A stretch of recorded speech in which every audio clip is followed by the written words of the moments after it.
अबे दुकान चालू का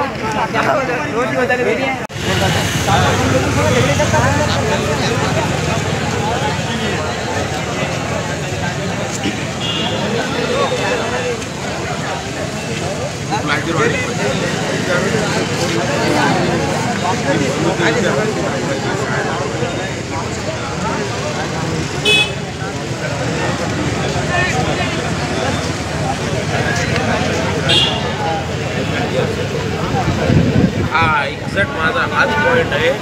डायव्हर्शन करणं आणि याच्या बॅकसाईड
नमस्कार, मी अशोक डोंगरे सामाजिक लोकशाही अभिव्यक्ती या यूट्यूब चॅनलमध्ये आपलं स्वागत करीत आहे.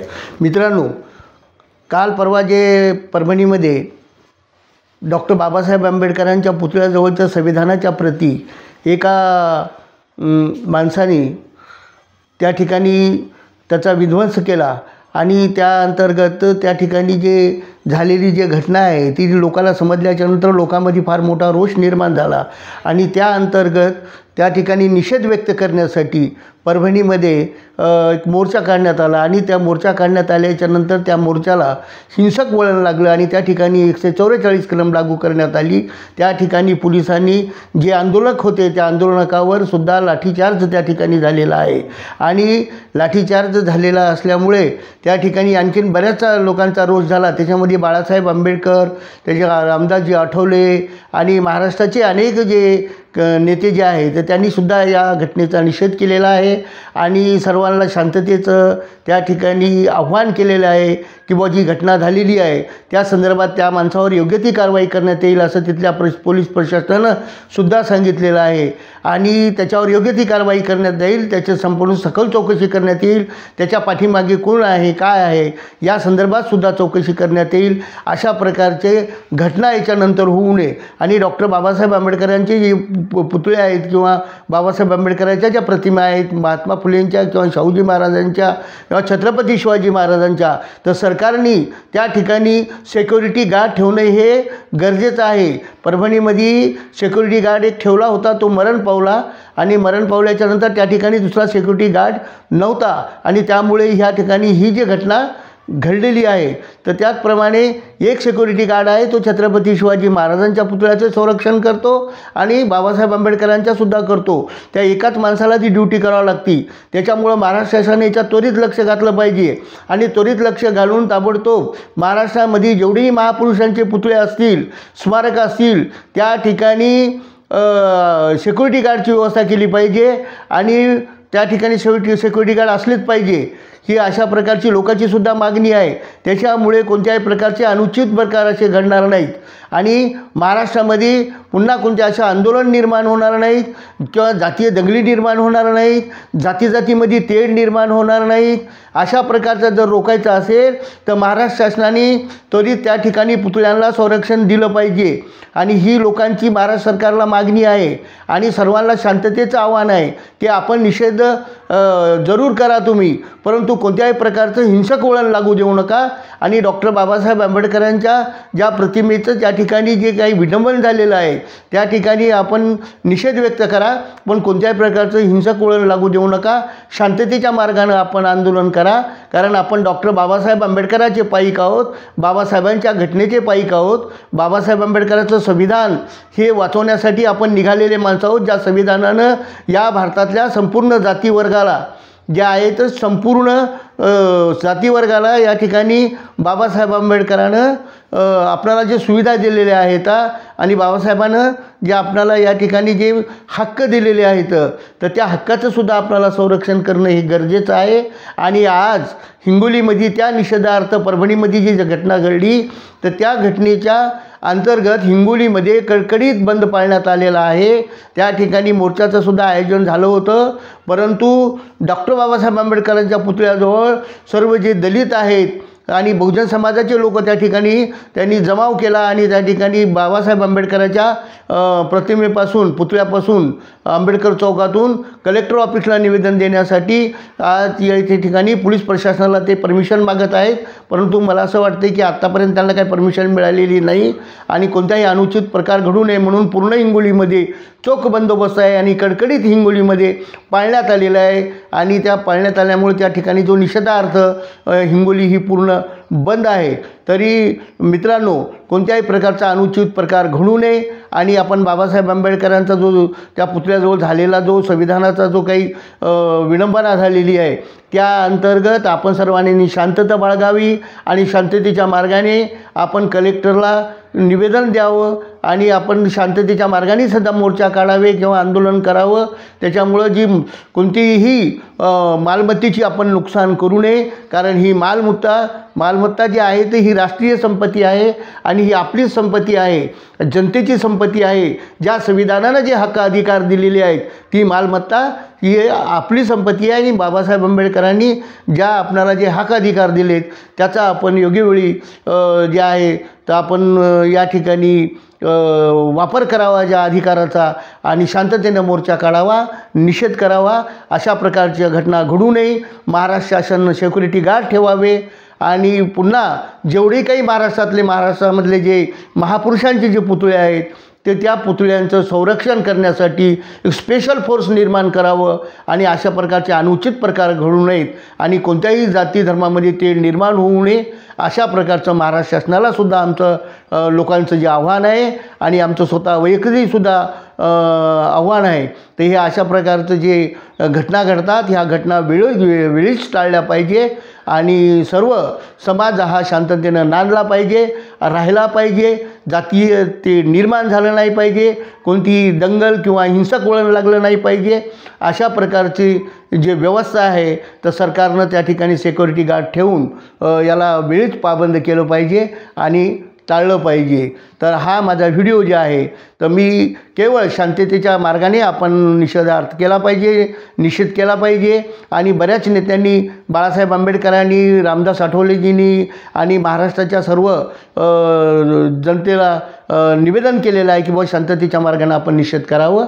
ही जी घटना झालेली आहे या घटनेच्या संदर्भामध्ये जे लोकांमधला रोष आहे की बुवा ही कोणीतरी करावं लावली का, ही घटना जी झालेली आहे याच्यामागं कोणी मास्टर माइंड आहे का, याच्यामागं कोणाचे हात आहेत का. आता प्रत्येक आता त्याच्यामध्ये जे लोकांचा रोष आहे की बुवा कोणी लोकांमध्ये जे रोष आहे आणि लोकांनी जे त्या ठिकाणी जे निषेध व्यक्त केला त्या निषेधांतर्गत की लोकांचं असं म्हणणं आहे की बुवा महाराष्ट्रामध्ये जे निवडणुका होऊ घातलेल्या आहेत आणि जे वोटिंग मशीन EVM जे आहे तर या संदर्भामध्ये महाराष्ट्रामध्ये जे आंदोलन सुरू आहे तर याच्याकडून लक्ष हटवण्यासाठी सुद्धा अशा प्रकार या ठिकाणी काय घडवल्या जातात का, अशा प्रकारचा लोकांचा रोष आहे. याच्या मागचा मास्टर माइंड कोण आहे, याच्या मागे ही काम करणारी शक्ती कोण आहे याचासुद्धा शोध घ्यावा असं लोकांचं जास्त रोष आहे. किंवा अशा प्रकार घडतात कसे, म्हणजे हे जर प्रकार घडत असतील तर याच्या मागचं काय कारण आहे की बा महाराष्ट्रामधून लोकांचं लक्ष दुसरीकडे हटवण्याचं कारण आहे का, किंवा या ठिकाणी दलित आणि दुसऱ्या जमातीमध्ये काही वाद लावण्याचा प्रयत्न आहे का. तर असे याचे कारणंसुद्धा आपल्याला शोधण्याची गरज आहे. आणि आपल्याला जे आहे की आता जे सरकार जे स्थापन झालेलं आहे तर सरकारनं ताबडतोब याच्याकडे लक्ष केंद्रित केलं पाहिजे. आणि ह्या काही घटना आहेत त्याचं जे निषेध करत आहेत आपण जे काय हिंसक वळण लागत आहे आणि पूर्ण महाराष्ट्रभर याचे प्रतिसाद उमटतील अशा प्रकारचं कोणतेही प्रकार घडू नये म्हणून सरकारने याच्यात त्वरित लक्ष घातलं पाहिजे. आणि ताबडतोब ज्या लोकांनी कोणं जर तो गुन्हा केला असेल त्याला ताबडतोब अटक केली पाहिजे आणि फास्ट ट्रॅक कोर्टमध्ये त्याच्यावर कारवाई झाली पाहिजे आणि त्या नराधमाला त्या ठिकाणी सजा झालीच पाहिजे. ही अशा प्रकारची लोकांची या ठिकाणी मागणी आहे. आणि आपण या संदर्भात सरकारनं लक्ष घालून ताबडतोब त्या माणसाला अटक करून त्वरित त्याला जेलमध्ये टाकलं पाहिजे. अशा प्रकारचा लोकांचा रोष आहे. आणि ताबडतोब आपण ही सगळी जी काही घटना आहे तर पूर्ण महाराष्ट्रामध्ये शांतता निर्माण केली पाहिजे अशा प्रकारचं लोकांचं मत आहे. म्हणून कोणीही हिंसक वळण न लावताना शांततेच्या मार्गानं आपण निषेध व्यक्त केला पाहिजे. हा माझा जर एपिसोड आपल्याला आवडला असेल तर आपण मला लाईक करा, शेअर करा. नमस्कार, धन्यवाद.